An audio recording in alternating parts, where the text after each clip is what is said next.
So in the previous video, I showed how to use a relative reference.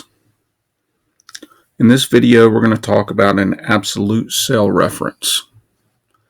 So in our previous example, we had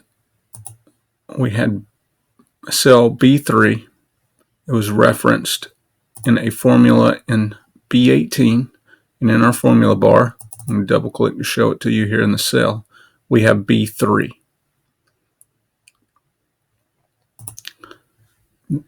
B3 is simply a relative cell reference. And we showed you how when we cut and paste it, depending on where we place it, the Microsoft Excel is going to change the reference.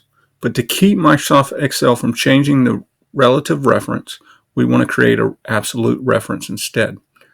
And so in front of B, to lock it in, we want to put a $sign. We will do the same thing in front of 3. And the reason we do that, we're going to lock the column in. We have to have the $sign before the column, which is B. We also have to have the $sign in front of the 3, which is the row. And so now I'm going to delete this here.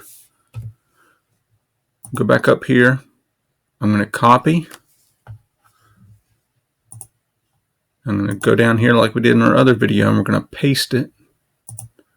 And in our last video, it changed. The value was different than in B18.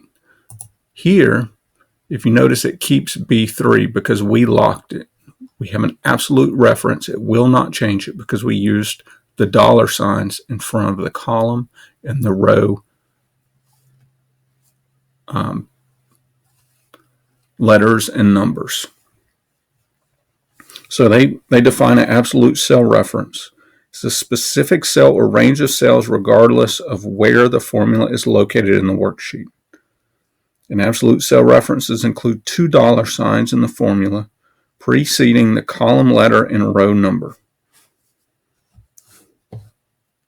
And in the next video, we're going to talk about a mixed cell reference.